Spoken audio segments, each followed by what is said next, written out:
Hello and welcome to That Atheist Show. I'm Preston, that atheist dude. And I am Connie, that atheist lady. And we kind of had to do some last minute changes tonight. We were going to have Jim Helton on, but he is in Ohio at a Planned Parenthood rally. He got called up last minute and asked to come and speak at that. And that's definitely more important than being on the show tonight because, Planned Parenthood being funded is super, super important. They need support. Um, yeah, they definitely do. With all their, that stupid hoax video has people, The Republicans all over the presidential country. candidates lying on TV. Yeah, just causing all kinds of crap, all because people It's Jenny got McCarthy all, times a million. yeah, people got all riled up and pissed off over this fake video, and now it's actually, changing laws and It's taking away and funding. But taking away funding, and that's like, really? It, it feels like we're in the Twilight Zone or something, that it's like it's super outed as not true. Like that's not how it really goes down, people don't and care about still facts. nobody cares about facts. It's all about their feels. Their As we talked about last episode. yeah, so Definitely check that facts, episode out about gun yeah. control. Yeah, go watch Facts Over Feels, our last episode 15. But it applies to everything. If we let things happen with our feelings determining all of the Our stuff, beliefs. then we get all this crazy stuff happening, like Planned Parenthood being defunded because of some video that wasn't even real. Because, like, they've already defunded it in Texas. So, Yeah. and now they're trying to defund it all over the place. And so hopefully Jim Hilton is doing some good in Ohio tonight. And hopefully he'll say something that makes the, you We'll, know, we'll we'll talk about that when he gets onto the show. representatives there change their mind. Yeah, we're gonna reschedule him. So for tonight, what we were able to do was get a man in Nigeria on the phone for an interview. Now, because of the time difference, we had to interview him earlier, and also Skype won't work with phone calls, I guess, for a three-way. So Hmm. we were able to record an interview from him earlier. We kind of wanted to know what life is like in Nigeria as an atheist. He had many things to say, things that led him to write a book that's right now number 13 on the top new releases of the atheism section of Amazon. Number one of that list is actually Richard Dawkins, so he's number 13. That's pretty awesome. Um, he has a lot of things to say about religion. A lot of the things that he has to say about religion, never having been to America or to the West, are many of the same things that we talk about here in our country, which is kind of crazy. It's to see the parallel without ever having that intersection. So we're intersecting right now. We're meeting up with Nigeria halfway and finding out what they're dealing with, what we're dealing with, and how it kind of correlates to the facts of the holy texts. When you read holy texts, those holy texts have a certain doctrine, a certain dogma that you have to follow. It spreads and it Hmm. becomes part of other countries can easily read these things the way that we read them many years ago when we Yeah, realized how horrible they were. The yeah. Dark Ages, we've already been through all of it. Whenever you don't have separation of church and state in place, as we do here, it very quickly turns into horrible atrocities against crimes it's against humanity going on it's a slippery in, slope, yeah, very in these slippery. countries where Christianity's just been introduced here within the last 100 or so years. Yeah, in Nigeria, it's been 101 years since they first had the British settlers come over and teach them Christianity. Before that, they had some Muslim stuff going on, but it wasn't as technologically advanced, so they weren't able to spread as much as the Christians were able to, basically. Hmm. Christians didn't really spread any of that knowledge that would have led to more technology. They just kind of left stuff there, went on their merry way, but left them the holy texts. And the holy texts that they brought them led to a lot of ridiculous, uneducated thinking. Their public schooling system is based on prayer. Um, all kinds of things that we talked about in this interview. So let's go ahead and get started on that. I'm gonna bring up some video, some little pictures that he was able to send us here. Okay. I said life as an atheist over here is very difficult. As a matter of fact, choosing to be an atheist will be what I would call one of the most stupidest or whatever decision anybody can make over here. This is the reason why. In Nigeria, people, parents, religious parents kick out their little children as small as 8 years old, 11 years old out of their homes simply because they went to church. Some so-called prophet or pastor told them that the child is a witch or wizard. Wow. Yes. So I'm gonna kind of help you guys understand. I know that he sounds a little bit muffled, and Connie is not able to hear him right now. What he's saying is that life in Nigeria as an atheist is very difficult.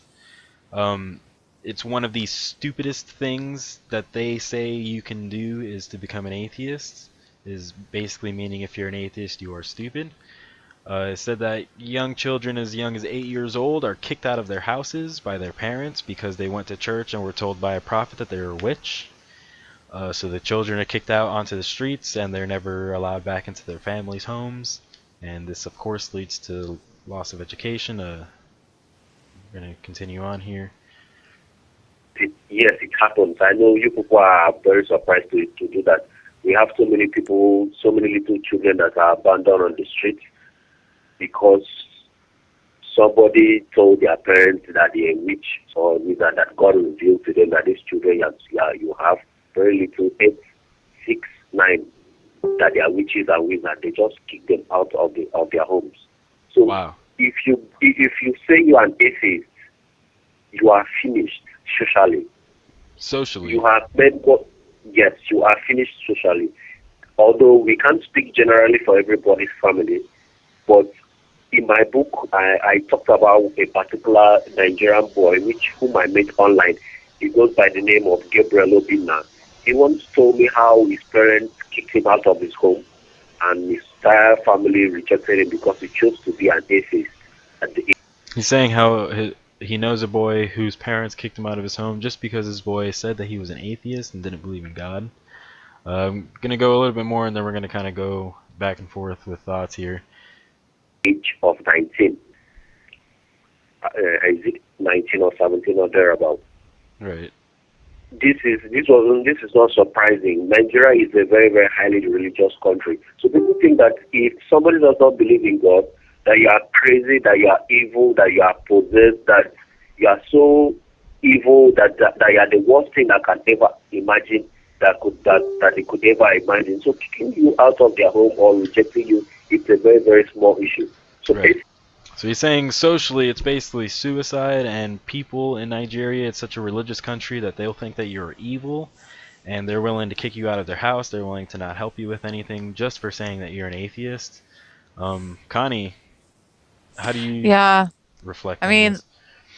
like we know that things like this happen in America also, but it definitely sounds like it is to a much greater extent. Like I don't think that it would be commonplace for an 8-year-old to be kicked out of their home here.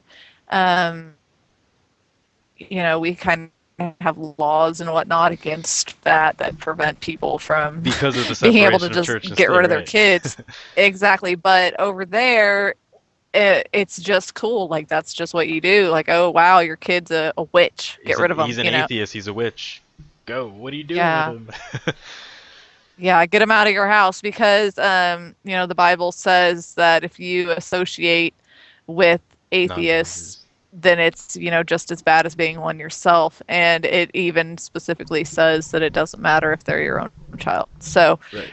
they are literally just taking this stuff literally and you know living out the Bible exactly the way that it's taught, or The way that exactly it's the way it supposed to be, says. really. Hmm. In reality, the way that the Bible is written is the way that they're living it. Is spot Hmm. on. This is what it says. This is what you understand, or this is what we understand. Yeah, they haven't gotten to the point where they're just throwing stuff out because they know it's ridiculous. They're Exactly. still It's too new they're still. still doing all of it. Not Yeah. enough of them are literate enough to be able to discern or to critically think their way out of these beliefs. They're just Hmm. I mean, They just kind of do what, they're just doing what they're told. Kind of like how it's so much worse in Southern America, Southern United States, because our education systems in the South are so terrible that there's a lot of illiterate people down here. go, a lot of people just go along with it because they don't know any different. Hmm.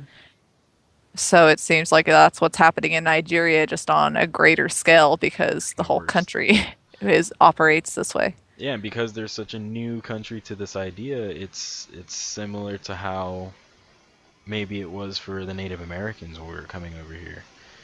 Hmm.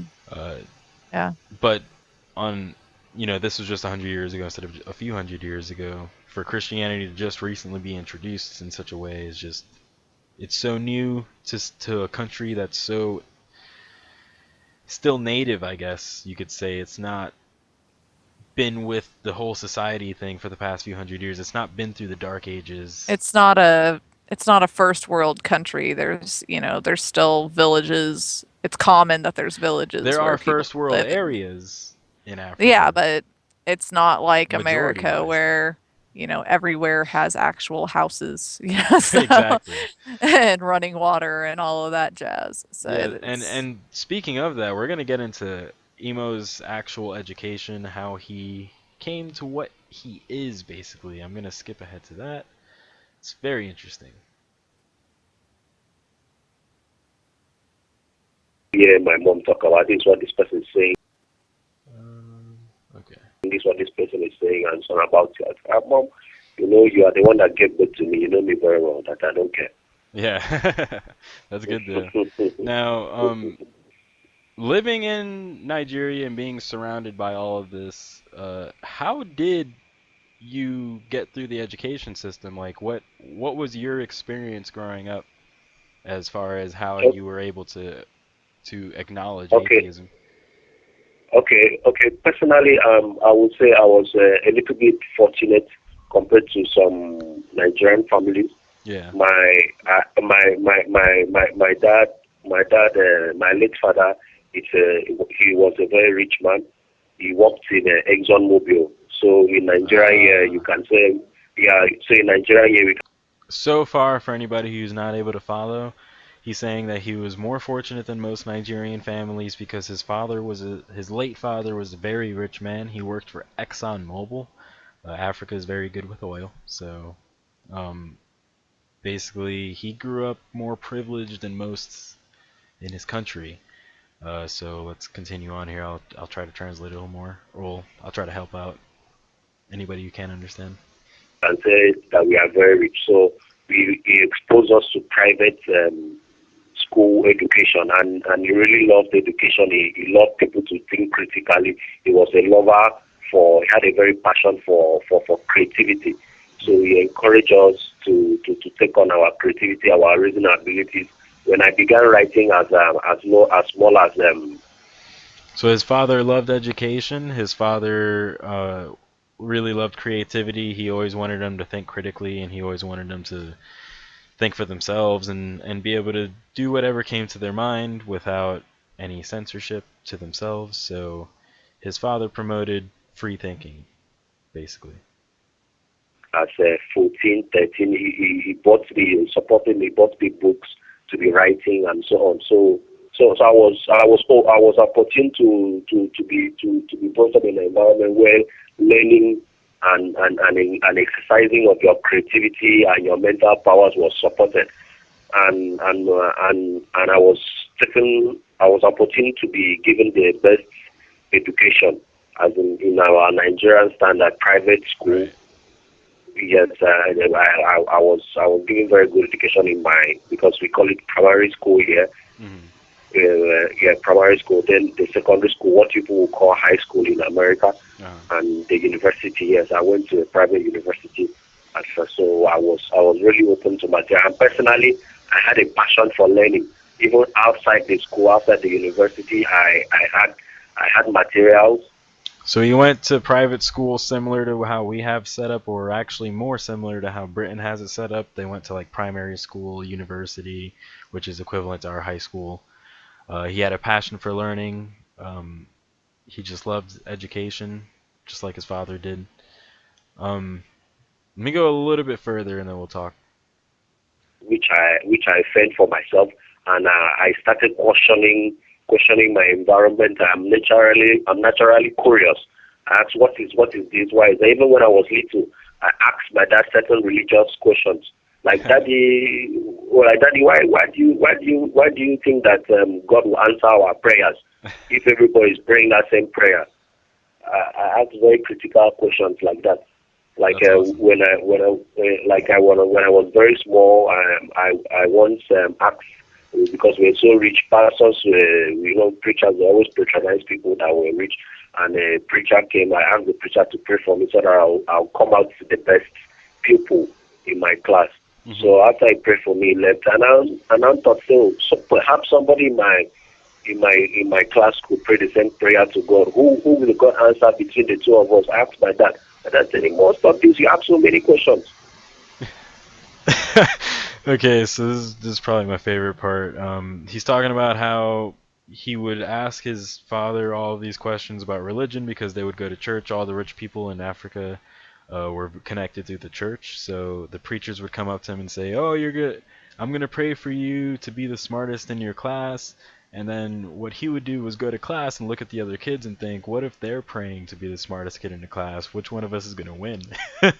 So he went to his Yeah, father. exactly. Well, he went to his father and he asked him that question, and his father goes, "You ask so many damn questions." Yeah, So, yeah, go ahead. those are the ones that end up atheist, are the ones that ask too many damn questions. Because I remember being told that all the time whenever I was a kid too, and just, why are you asking all this shit? Just go on with it, and it's interesting to me that his father promoted free thought, but said to him that he was asking too many questions. You know what I Right, mean? yeah, So, it's hilarious. like, free thought to a certain extent, but our free thought shuts off at this certain point. And Well, I mean, and that's the way that the society had grown into, though, is that the society was that if you're of a certain class, basically, you're involved. I mean, it goes back to how the oldest scientists were really probably atheists, but they couldn't say so publicly because socially they would be destroyed, just like Mr. they'd Imoh get said. burned at the stake. Yeah. Well, by figuratively, yes, because at that point they've lost their community. To their community, they're dead. They don't care. The Exactly. person won't care if they need freaking sugar because their sugar is out for tea. They'll say, "No, you're an atheist. We will not give you sugar," and that's They're really how it basically a is. ghost. Yes, exactly. They're basically like a ghost in their own societies. They kind of wander around, but nobody talks to them. Right, and that's They're how all it is in a lot of places in America that we don't see, that don't have cameras and such, that don't have the internet readily available to where people can reach out and say, "Hey, I'm being completely abused," because they don't know to do that. Yeah, they're being shunned. Shun the non-believer. Yeah, or they're being just completely sheltered and kept away from Hmm. everything. Yeah, So, exactly. I'm gonna skip ahead to the conversation on education over there. Hmm. So, let's see.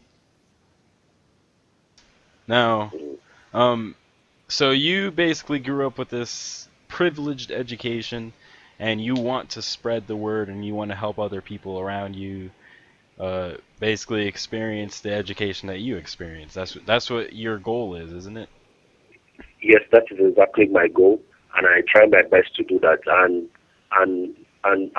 the problem with me is not about people becoming atheists. I'm more concerned about people being good human beings, Yes. because yes, it's possible for somebody to be a Christian or whatever, a pantheist or whatever kind of religious ideology you want to hold, but you still appreciate your fellow human being.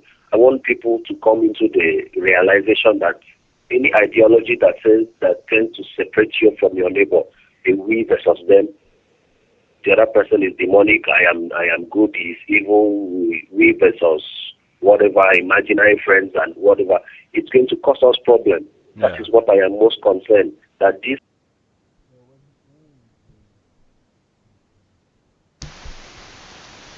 what he's saying here is that he's not concerned about bringing people to atheism. He's concerned about people being good human beings. Any Hmm. ideology that brings two people to separate us from our fellow humans is an ideology not worth having. And he just wants Exactly, people yeah. to come together, work together, instead of this whole And us versus that's them demonizing of others. yeah, and that's where the zero separation becomes the big problem because I mean, like it is a problem here in America, but it's not a problem anywhere near to the extent that it is there because we, for the most part, consider religion to be a private thing and not something that should divide us. And there, it's built into To society divide. and to divide people based on their beliefs. Yeah, we're And gonna. that's definitely damaging. Yeah, it's harmful to humanity. So let me go a little bit further here. This kind of belief, this kind of system, it's illegitimate. So let's just live together as humanity, because I have been able to come from an environment to see the first hand raw madness of religion. Like, there is no place where you can see religious madness at its purest. Like where I'm from, Nigeria, Right. Christianity. He's saying that he's able to see the true madness of religion being somewhere where it's so new, because these people are following it to the T, and this, where he lives in Nigeria, there is no better perspective to how evil religion can truly be. I'm going to go a little bit further here. Islam, everything, it is very, very bad. It eats into the system, the church, the corruption. It's just too bad. You can imagine that. You can imagine that here in Nigeria, if you answer a name called pastor, you're already a god to people. You can just walk into someone's house and tell somebody, sell your property. God just told me to sell your property, and He's saying that if you walk into anybody's house and say that you're a prophet, that you can basically sell their house for them. You could just say, do whatever that they will do whatever that you want them to do because you've been Mhm. proclaimed a prophet. Um, Yeah, they're easily manipulated by their belief system. This exactly. is why, like they're Americans and Europeans with agendas will go to African countries and just push stuff on these countries is because it's so much easier to do that there because of these beliefs that they hold. And this is why, like, Scott Lively is now going to be facing, crimes against humanity charges because of the Kill the Gays bill that he got passed in Uganda, which it has since been repealed. But, for a while there, it was law to kill gay people. And this was an American minister that went down there and talked them into making this law. And that's just terrible, but that's why Nigeria and Uganda and other countries down there have these kind of insane things happening in their society is because outsiders have come in and are like, Just messing everything playing up. them, messing with everything for their own personal sick agendas. Like, I don't even know what they could possibly be getting out of this, but for some reason, they feel like they're doing some good thing or they're just psychotic. I'm not totally sure what their motive could possibly be, Well, we but actually went a little bit into that also. People who get kidnapped and sent to psychiatric hospitals mhm. for being non-religious and stuff. Here, I'm gonna go to the next subject that we talked about. He got into how education over there breeds ignorance because they have prayer before class in every school, in every public school, even private schools, especially private schools. But then we started talking about how I mentioned how we over here have Mormons who believe that like Jesus resurrected into our country and like had a lot to do with our country, even though nothing was ever recorded to have been done with our country. And he said that people over there think kind of the same thing for Africa. That was pretty interesting also, but I'm going to skip to where we started talking about Boko Haram. Boko Haram, wow, that was what, a year ago now? With the girls? Almost a year? Yeah. I don't know, it was almost a year ago where they kidnapped the 200 girls from a school. They still have them. Nobody knows. A few of them escaped. Nobody knows where they are. Everybody's at this point offering to negotiate, but Boko Haram hasn't really said anything. Nobody really talks about them. They talk about ISIS. Boko Haram is directly from ISIS. They're doing probably worst things every day in Africa, and nobody talks about it. Everybody's more concerned about the Middle East with the oil and things like that. So we got into Boko Haram. This is what he had to say about it.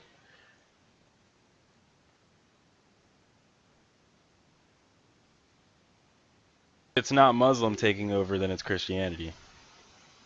Yeah, yes. Actually, in Nigeria, the northern part of the country is predominantly Muslims. So, Wow. yes. And the north, they are the major tribe, the Hausa Fulani. That's what we call them. So they've been the one that have been testing power and so on. And right now, Boko Haram is from that side, And they're still trying to kill it, people, right? they are killing people every single day. Every Yeah. single day we see it in the news, and sadly to say, we are getting used to it. Like what you can turn on your TV, like CNN, Al Jazeera, and the seeing is like 10 people They bombing hardly in show Iraq. anything.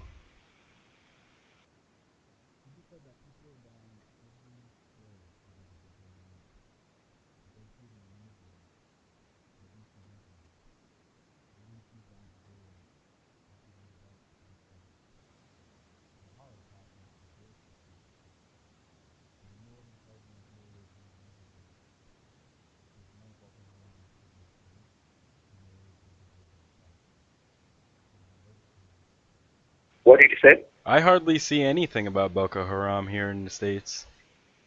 I'm quite disappointed that the press seems to Not. divert their It seems attention like they from don't the evils care. of Boko Haram. Yes, but before it was like, even the so-called missing girls, the Yeah. Chibok girls, they are not still found today. Nobody talks about that. I Yep. don't know if they just wanted to make awareness Yep. on Boko Haram and the evil just because of the former administration that was. I don't know, but it's there. It's very dangerous, and the sect is becoming even more daring and evil than before. Yep. Exactly. It's crazy. So Uh, that's and and despite how this thing is happening, our government, imagine in the north, we have like governors in some of those states. Since we run a federal system of government, they'll still be building mosque to people. Government spending money, state funds, and some of these states, they are so poor. They are. So the government is still building mosques over there, even though they have Boko Haram running around, and they're using public funds to build these mosques in areas where people are starving, areas where people need education, areas where people need food. Yeah, It's where schools and hospitals and things would be better appropriation of government funds. exactly. I want to get to the part where we talk about what inspires him to write books such as this, The Ultimate Curse on Mankind. To have such a title, The Ultimate Curse on Mankind, it's a pretty bold title. To say something with such passion, there's got to be a reason behind it, so let's get into that there. It's futures, basically. Now, Yes, it what is. inspired you specifically to write this book? Like I have just stated earlier, there is no how you are an atheist like myself, and you've seen some of these things around you. In my book, I have so many times when I want to talk about instances of religious absurdities and extremism, I do use Nigeria a lot because it is my immediate environment. So Right. the environment I'm living. What he's saying so far is that we see a lot of things happening through our admittance of atheism in our country, but what he sees, he's able to write about because he's so close by. He talks about the absurdities and extremisms in his book of religion over there. I'm going to go a little bit further. thing is that inspiration. It is very difficult to keep quiet. It is very, very difficult to keep quiet. It's very terrible. It's very, very bad. So the environment is that inspiration, and it's a very, very negative inspiration. It's not an inspiration anybody can be proud about. You know, it's nobody feels so happy writing books about primitivity, how people are getting. We want to live in an environment where we could have inspiration to talk about something better. So Exactly. He's saying that there is no environment of creativity over there. He's trying to breed that by bringing through different ideas, basically. I'm kind of paraphrasing what he's saying. The inspiration that he has is the environment being so bad with religion. It's a negative inspiration, but you can get an inspiration from all kinds of things. And if that inspiration from something negative turns into something that allows people to bring something positive out of it, then it's an inspiration worth having, basically. I'm going to go a Hmm. little bit further. that is it. Yes. And you could inspire people to start making that change for the future for Yes. your country. Yes. Yes. There are so many of us in recent times. The first time when the first time the first time I began coming out to the public to be an atheist here in Nigeria. I started on the internet. I'm very grateful for Facebook. People. So many Nigerians. It was the first time that they saw somebody that it is possible for somebody to be an atheist. It's like a myth. So this is important. This is my favorite part also, another favorite. He's saying that when he first came out public atheism, he went onto Facebook and he started getting messages from people saying that they didn't know it was possible to be an atheist. This is similar to Well, what we do. This is why we made the show, is to give people that perspective. And we talked about this in our interview with Vincent DePorter. The reason that he went from Jehovah's Witness to atheist is because he was able to see that other perspective. We're hoping to offer that other perspective as well. yeah, just let people know that it's not totally insane to not believe in the insanity that everybody else believes in. Exactly. So I'm going to go a little bit further here. Even some people till now they don't still believe that it is true that somebody does not believe Yeah, in they God think that because it's a lie. they think it is an impossibility. So when I came out and I was discussing these things, some of these people they came out from their closet.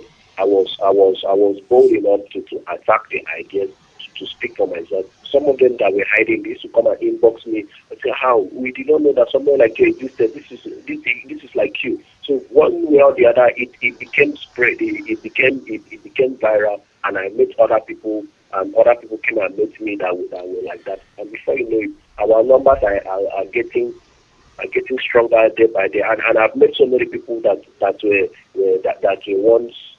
once, like, let's say, closet atheists. They came out and everybody knows them, and people are gradually coming to live with it. And when I write articles on newspaper, I do let people know, yes, I am an atheist. It is possible for someone to come out and say, yeah, an atheist. There's nothing wrong with it. So when he writes in newspaper articles and things like that, he says that pretty much in every article that he's an atheist to give people the idea that they can be atheists. He has a lot of people that message him and say that they're able to be out now because they were afraid of being out as atheists, and he gives them inspiration to be out, which is awesome. Yeah, he's normalizing it, which is must be way harder to do there than it is to do here. Yeah, they remind us of the reason why it's so necessary to keep the separation of church and state so that we don't have to go through what they're going through.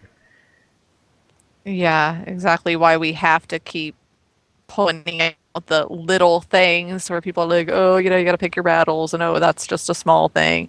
Well, that's exactly why we have to point out the small things and call them on the small things because as they take steps and they'll do one little thing, and then once you give them an inch, they're going to take a mile. Yeah, And what's going on in Nigeria and Uganda definitely shows exactly like that's proof of that is that if you let them do it, let them do the small things, they're just going to keep doing things. And it's like, where do you cut the line? Like the line has to be at the small things or it ends up being big things. exactly. Now I'm gonna skip ahead here to a story that he told me about his friend being kidnapped to psychiatry ward. Up a little bit. You sound a little bit muffled again. Okay. I said that there was a man called, he's my friend on Facebook, Mubarak Bala. He's in the northern part of Nigeria, a Muslim apostate. He was kidnapped by his family and taken to a psychiatric hospital because they believe that somebody that does not believe in God, there is something wrong with him psychologically. Holy shit. Or mentally. Yes, and it is that man. So his family is Muslim apostate. They kidnapped him and took him to a psychiatry ward because they believe that people that don't believe in God are crazy. Let me go a little bit further. For the fact that in hospital system, the doctor can choose to withhold somebody. It was the atheist community, his friend, that brought that alarm, and we were shouting about it. It's even not because of our. The doctor is able to withhold the patient on basis of the community that brought him there, meaning that the community saying that the guy was crazy was all that the doctor needed to keep him there. That's nuts. So, like, the doctor doesn't do his own evaluation and decide. The doctor's just like, oh yeah, everybody thinks you're crazy, so you're crazy. You're crazy. Let me go a little bit further. That is so dangerous. Yeah. And they stop all forms of communication to him. So, including some of our friends internationally, they came and they tried to bring attention. They also blocked off all communications before it was released. So you can imagine that for even a doctor that works in the psychiatry, to even choose to admit somebody, to withhold somebody against his free will, somebody that you know that there's nothing wrong with him just because he believes that there's no God. You know that we have gone far. Yeah, so psychiatry ward's able to hold them as long as they have enough people saying that they're crazy. That's nuts. And whenever everybody believes that not believing in God is crazy, then you're going to be there forever. Yeah, and this brings back my whole idea of mental illness being an issue for gun control, is that if you're going to start checking people for mental health, how are you going to guarantee 100% that you're getting the right people to evaluate, getting the right people the right prescriptions, getting the right people the right diagnosis? I mean, once you start letting these other variables enter an illness check, then you start taking rights away that shouldn't have been taken away. You have evidence of this over here. Their rights are being taken away because they don't have an understanding of psychiatry. They don't have an understanding of what makes people crazy at all. At all. Yeah. It's fucking crazy. Let's see. I'm gonna play the last little section here about people coming out as atheists.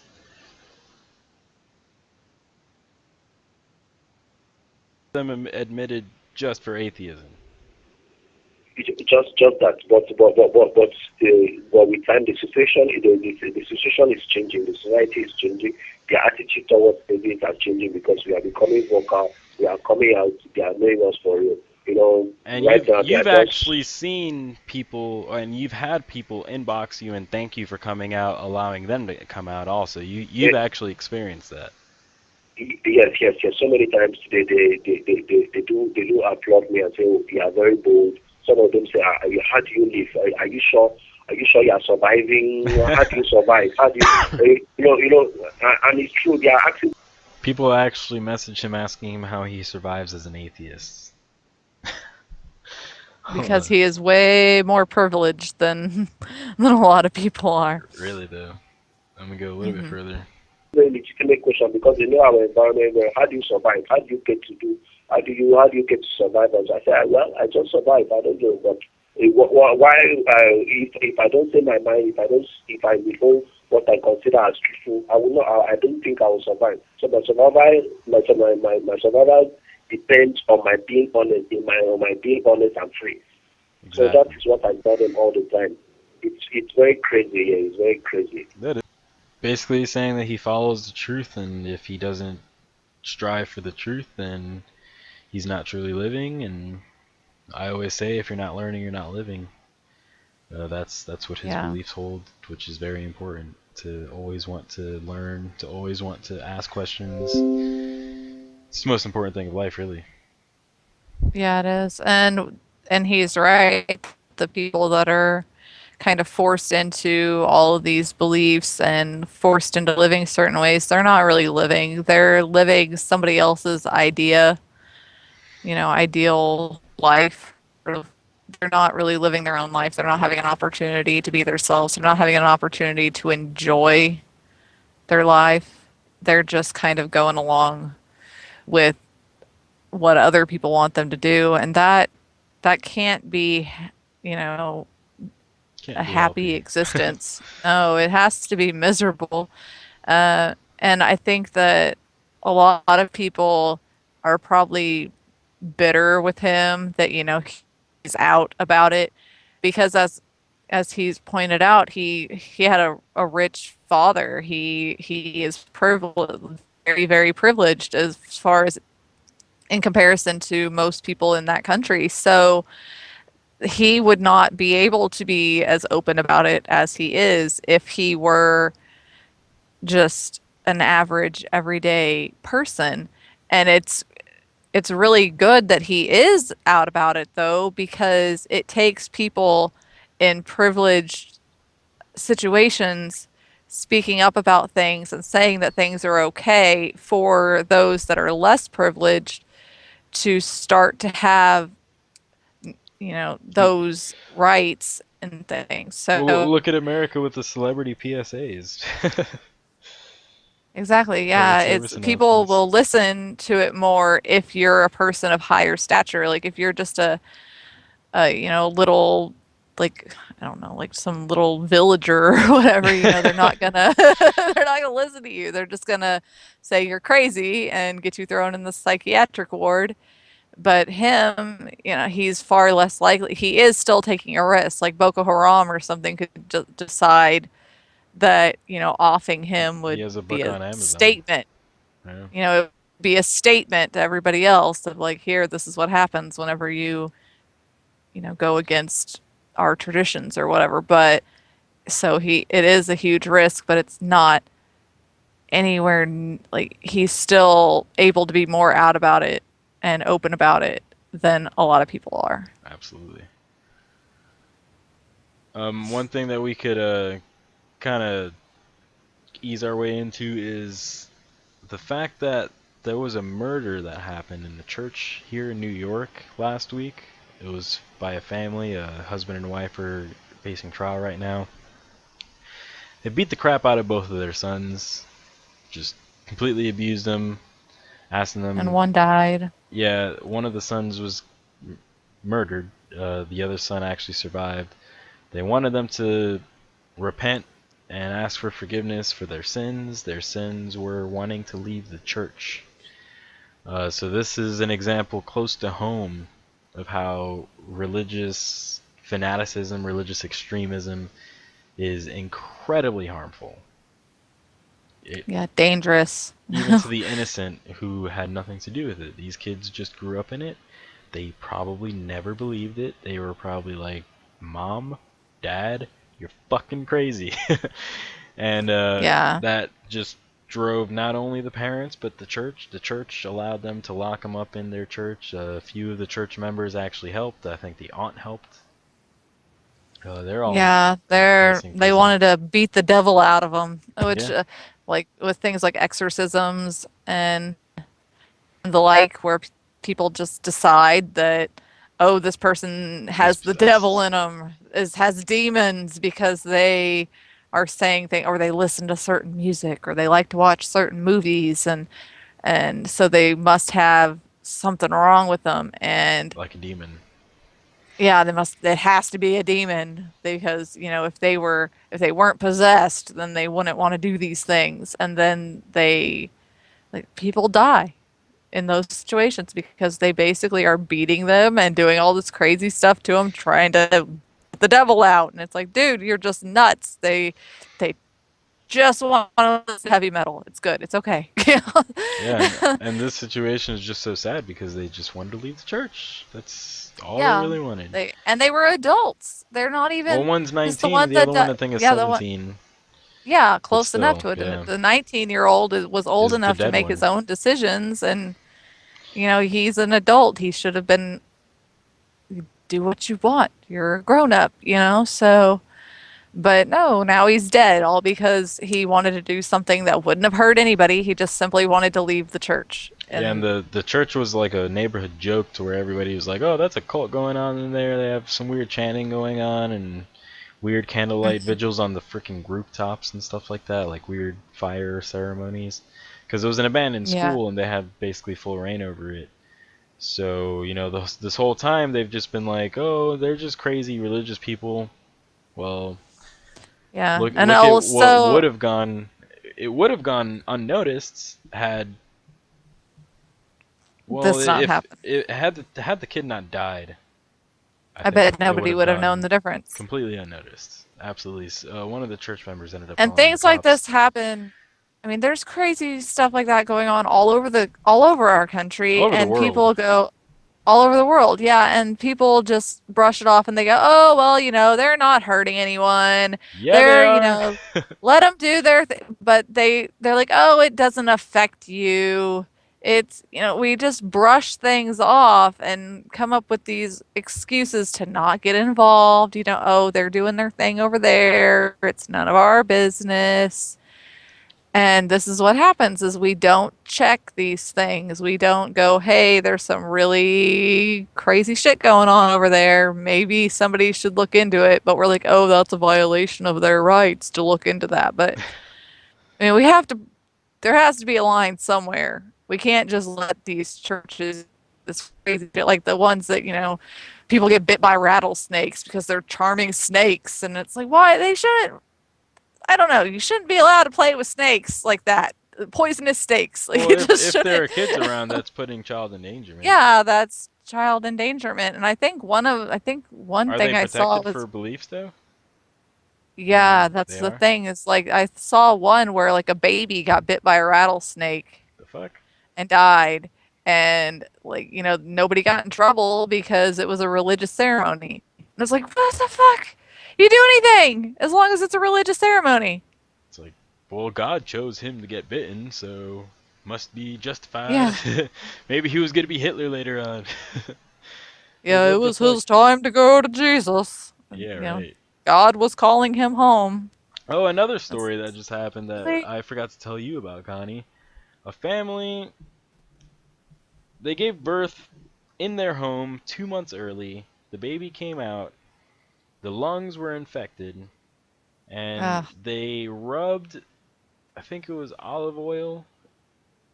I think olive oil. it's They like, rubbed olive oil all over the newborn that was just coming out of the mother, and they just prayed and kept rubbing it with oil. And then it died. well, They no never called fucking 911. So now they're facing 6 years in prison each. That's it. 6 years for killing a newborn. And oh, yeah, that's pretty fucking disgusting. And then they yeah, tried to because I mean, appeal. Well, this is the best part. They tried to appeal by saying that they didn't know that their beliefs of olive oil and prayer working would kill the child. That's their appeal to get out of six yeah, years because prison. they genuinely believed that that would, make the baby Well, live. they did. They did Oh, genuinely believe it, but that doesn't excuse the yeah, fact they well, fucking killed a child. ignorance of the law doesn't make you, unaccountable to the law. So them being ignorant as of doesn't make the baby any less dead. So, Yeah, it's that's the most ridiculous thing that's happened this week. Definitely. That yeah. when I read Because about I that, mean, home births are a thing, they're fine, and but they can be fine as long as they're under. I mean, we have laws that say that you have to have a licensed midwife hmm that you call up, that you're like, "Hey, I'm in labor," and then the midwife rushes over there, make sure and everything's all good, they did none and of that. then if something goes wrong, it is the midwife's duty to make sure that the mother and the newborn get to the hospital for proper treatment if necessary. Yeah, and they never So even they called didn't do 911. any of this shit. Well, yeah, they shouldn't have went through with the home birth without having a midwife overlooking it. Which in Oklahoma you can't do home births; they're not legal. Oh But wow. um, Yeah, they don't let you do that. And you can't like be under just a midwife when you're pregnant. You have to be like, if you want to go to a midwife, it has to be like a midwife that's practicing under like a actual doctor. But I mean, in a lot, I don't know what state this happened in, so that could probably, maybe, possibly even be the law there that they shouldn't, that home births are just straight up illegal. But I mean, there's safe ways to go about it that They minimize ignored. the risk. That minimize the risk to the mother and the child, and it just blows my mind that people think that they could just do shit like this and everything's going to be fine because they could just pray about it and it'll be okay. No, you can't just pray about it and it'll be okay, because if you could, then y- y- women wouldn't have been dying left and right For during thousands. childbirth. You Yep, know, thousands of years. I mean, that was like a It's lot of women only had like, it just like, I can't even process it. It's like, do they not know anything about anything? Like, no, there's they don't. reasons. The people still think that Jesus was in fucking America. Oh, So whatever. it's like it's the most irrational thing. As atheists, when you hear stories like that, you're just like, what the fuck? Why would you ever think that? What? Yeah. Like, how does that thought even like process to say my baby just came out of my wife? It's Not crying, breathing. Let's rub oil on or it. yeah, it's doing something abnormal. Let me rub oil and start praying, and Yeah. really thinking that that's gonna work in this day and age. And you're just like, and then you look at them in court, and you look at their pictures, and they had suits, and they obviously use technology, so they know that things work. They use Yeah, but it. the But, they're against the evil big pharma or something. Who fucking and then knows? like the But doctors would have given them GMOs. would have injected him with some GMO stem cell research. Vaccines. They would have given them autism.